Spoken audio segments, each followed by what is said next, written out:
What he does is raise a red flag and insinuate that when the authorship is unknown, the books can't be trusted. And there's another book of the Bible that wasn't signed by the author, Genesis. Tradition says it was written by Moses, but that book doesn't even mention his name. So if a third-person reference to the author means that person didn't write the text, and the books of anonymous authorship can't be trusted, what does Rabbi Singer do with the Torah? This is a glaring double standard. The case he's trying to build against the New Testament cuts against his own scripture.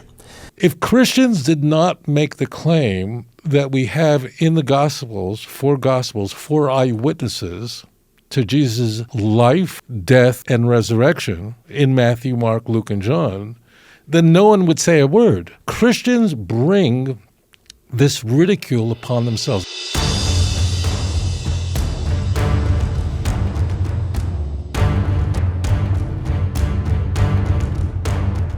Welcome back, everyone.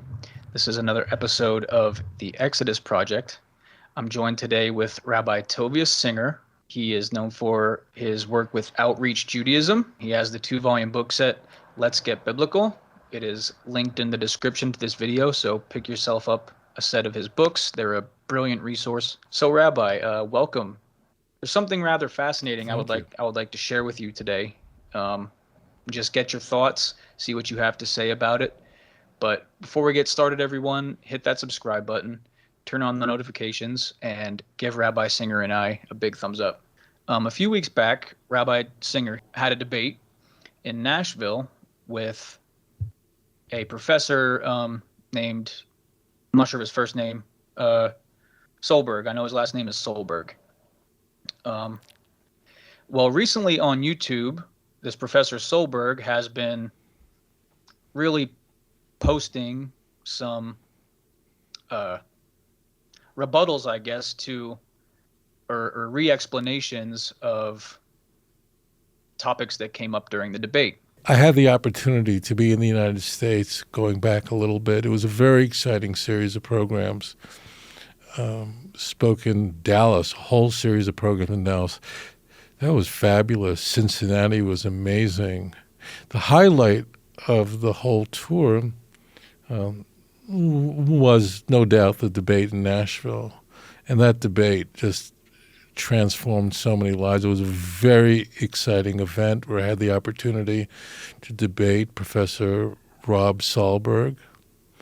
And that was great. That was very, very exciting. And I'm very grateful that I want people to know that Professor Solberg, that Rob is a really nice fellow. I really enjoyed his company. We spoke quite a bit before the debate, and he's really a very, very nice fellow. I really enjoyed that. As it turns out, like some 100,000 people have watched it around the world, and it's really transformed many lives. So that was really very exciting. So anyways, thank you for having me on. So what we're going to do is we're going to listen to what he has to say, and we're going to give Rabbi Singer a moment to address what he's saying. Rabbi Singer likes to make a case against the New Testament books that have anonymous or unknown authorship. And in fairness, I've never heard him make a false claim about the authorship of the New Testament books, nor the general time when they were written. The statements I've heard fall within the accepted parameters of Christian scholarship. But what he does is raise a red flag and insinuate that when the authorship is unknown, the books can't be trusted. And there's another book of the Bible that wasn't signed by the author, Genesis. Tradition says it was written by Moses, but that book doesn't even mention his name. He's willing to take the Jewish Bible on faith despite unknown authorship, yet he casts aspersions on the New Testament because of unknown authorship. This kind of makes me think that all of his arguments about the anonymous authorship in the New Testament are just so much noise. An argument that Rabbi Singer often uses to promote the idea that the Gospels were not written by who we think they were is when the author refers to themselves in the third person. Here's what he says about the book of Matthew. And then Christians just can't believe that Matthew was actually written by Matthew, although there's nothing in the book of Matthew that would indicate that. Quite the contrary. Matthew 9:9 makes it very clear that the writer was definitely not Matthew, but writing in the third person. Rabbi Singer says that because Matthew 9:9 is written in the third person, it very clearly reveals that the book wasn't written by Matthew. And he's right about the third person reference. Matthew 9:9 says, "As Jesus passed on from there, he saw a man called Matthew sitting at the tax booth, and he said to him, 'Follow me,' and he rose and followed him." So the author didn't write, "As Jesus passed on from there, he saw me sitting in the tax booth," right? Matthew is referred to in the third person here. And regarding John's gospel, Singer says, the book of John is explicit. The author, whoever wrote it, is explicit that he's saying he's not John. You'll find that in John 21:20, where the writer, whoever he is saying that he got this from the disciple whom Jesus loved, which would be John. So he's saying, I'm not him. Okay? Again, the fact that the alleged author refers to themselves in the third person is enough for Rabbi Singer to conclude that they didn't actually write the text. And here's what's interesting about this line of argument. Rabbi Singer is on the record time and again affirming that Moses wrote the Torah. Let me read you a verse from the Torah and see if anything jumps out at you. "So Moses came and called the elders of the people and set before them all these words that the Lord had commanded him." That's right, this verse refers to Moses in the third person, which according to Rabbi Singer's logic means that Moses did not write the Torah. In fact, in the Torah, Moses is referred to in the third person over 500 times. So if a third person reference to the author means that person didn't write the text, and the books of anonymous authorship can't be trusted, what does Rabbi Singer do with the Torah? This is a glaring double standard. The case he's trying to build against the New Testament cuts against his own scripture. This is a mistake that most Christians make. And Professor Solberg is a nice fellow. He just misunderstands this point, as most Christians do. And I understand why, because when they open up their New Testament, it actually says St. Matthew at the top. So they just assume that inscription's in the manuscript, and it isn't. But what is widely misunderstood is that there's a problem with that the four Gospels were written anonymously, which they were. That means the authors do not, Matthew does not say, "and best wishes for a happy Rosh Hashanah." Matthew and Luke doesn't, sign off with farewell and wish you a Merry Christmas. They don't do those things. That is a later Christian ascription that's a Roman Catholic tradition that the Protestants embraced. And essentially it's late 2nd century, it's essentially Irenaeus. Where we first have Irenaeus was the Bishop of Lyon, modern-day France, and he was actually from Asia Minor. And he's the one that first assigns these Matthew wrote Matthew, Luke wrote Luke. It's not that people didn't have those Gospels. They were floating around, but they just didn't have those ascriptions. Now, the mistake that Rob makes is that he thinks that I have a problem with that they're written anonymously. As it turns out, that's not an issue at all. There are many books in Tanakh that are written anonymously. In fact, he's wrong about the Torah. The Torah is not written anonymously. We are told explicitly in the Torah that Moses wrote the Torah.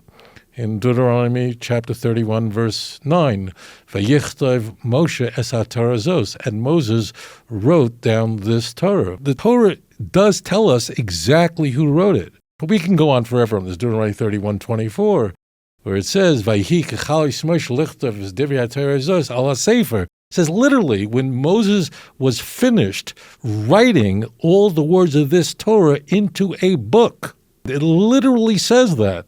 So I don't know why he's saying many people think, I've heard people say that the Torah is written anonymously. It isn't. You could say, I don't want to believe it, but you can't. The Torah is definitely not written anonymously. That's completely incorrect. But let's get back to this. If Christians did not make the claim that we have in the Gospels, four eyewitnesses to Jesus' life, death, and resurrection in Matthew, Mark, Luke, and John, then no one would say a word. Christians bring this ridicule upon themselves. Now, I'm not ridiculing people, but the problem Christians get themselves into is that when you make up stuff, and again, I keep saying this, I don't want to hurt Christians' feelings. They're just taught, this is what they're taught in school and church and Sunday school. When Christians stake out the claim that Matthew, Mark, Luke, and John are witnesses to the life, death, and resurrection of Jesus, then go, whoa, what's your source for that? And they go, well, Matthew was the tax collector, a disciple, right? Or John, the son of Zebedee, was, the disciple whom Jesus loved. So they were disciples, right? So, and then, then the Catholic tradition is that Mark was not written by a disciple, was written by a secretary for Peter. This comes from a guy named Papias. And that Luke was a companion of Paul. There's nothing in the book of Luke that identifies this. There's nothing in the book of Mark. And you could imagine that like early church fathers like Ignatius would have been all over this. Justin, who never says that Matthew wrote Matthew. Justin, who was an apologist, one of the finest Christian apologists in church history, right? He would have been all over that in his defense of Christianity. So this is going to come later on. So here's the point. There is no problem with the text being written anonymously. That does not diminish from the veracity of the claim. Of course, it would be in the best interest. I mean, if someone says, I witnessed this, and to see that this is really important to early Christians is that when we have books that are not written anonymously, most famously the letters of Paul, right? There are 13 letters of Paul that claim to have been by Paul, right? We're virtually certain that 7 of them come from the hand of Paul. I happen to think that Colossians and Ephesians are written by Paul, but regardless, but they stake out that this is from the hand of Paul, and Paul literally uses that language because he understands how important that is. So, but that's not the issue. That it is written anonymously is not relevant, but it is Christians make it a problem by saying that we have 4 eyewitnesses. Now, as it turns out, in Matthew chapter 9, verse 9, very clearly, Matthew, the tax collector, who's a Levite, comes into view in very much the third person. And it's not like Jesus came to me. Now, Christians may say, well, there are other parts of the Jewish Bible in the Torah where Moses spoke of in the third person. Fine. But we have somewhere in the Torah that it actually says that Moses wrote this all down, right? I mean, there's nothing remotely resembling that in the Christian Bible. Even worse for the Christian argument, in John chapter 21, verse 24, we're told by whoever wrote this thing that he got this from the testimony of the disciple who Jesus loved. According to Christian tradition, that's John, which means whoever wrote this is saying that I got this from the disciple who Jesus loved, from John. Luke has a similar passage as well, that he received it from the ones who actually saw it. Right. That's how Luke opens up, right. But this is very hard for Christians they get very defensive about this. Because to them, if Matthew, Mark, Luke, and John did not write these books, that means some highly literate Greek-speaking Christian at the end of the first century wrote these books. So to them, this is problematic. To them, they see this as and it is because they can no longer claim that they have, eyewitnesses when none of them are claiming to be eyewitnesses. Now, it is true for sure, like the book of Samuel. The book of Samuel is written anonymously. There's nothing in the book of Samuel that states who wrote it. Moreover, Samuel couldn't have written the entire book of Samuel because Samuel dies in chapter 25 in 1 Samuel, right? So there are multiple authors, but we don't care because we're not saying, no one is making the argument, this is not a polemic Well, we are saying you should believe the record found in the book of Samuel because Samuel wrote that. I have never heard a Jewish person say that, and I don't think you have either, right? No one's ever said so. But if I would say that to somebody, that you should believe the record found in Samuel, which is fantastic stuff, because the authorship is Samuel, right? So then people would say, well, how do you know Samuel wrote it? And it's from the text, it's very clear that Samuel couldn't have written all of it. And it's written third person. So I would be exposing myself to ridicule because I'm claiming authorship for the book of Samuel, which we don't. We have a tradition. There's really only one huge source for the authorship of Tanakh. It's in the Talmud in Bava Basra. There's a tractate on 15 where these 14 and 15 where these are discussed. It's so rarely discussed in Jewish literature because it's not important to us. Who wrote the book of Daniel? Well, Daniel wrote half of it. He wrote chapter 7 through chapter 12, right? Because it's all in the first person, but 1 through 6 is the third person. There's no doubt there's two authors who lived 2,500 years ago. But I would never say to someone, you should believe in Daniel because Daniel wrote the first 6 chapters. We don't know who wrote them. So Christians have to deal with the issue of authorship. Christians don't use papists. I know that this is going to come up, but he's a church father from the 2nd century who we have nothing of his that survives. So Papias says that he has it that Matthew wrote a logai, which means sayings of Jesus in Aramaic or Hebrew. Papias is not reliable at all, and the book of Matthew was not originally written in Hebrew. It was originally written in Greek. And you ask me, how do you know that? Well, you know that. How? There are many ways we can know that. But the way the book of Matthew is written had to have been Greek because it's loaded with all kinds of literary mechanisms that only work in Greek, like alliterations.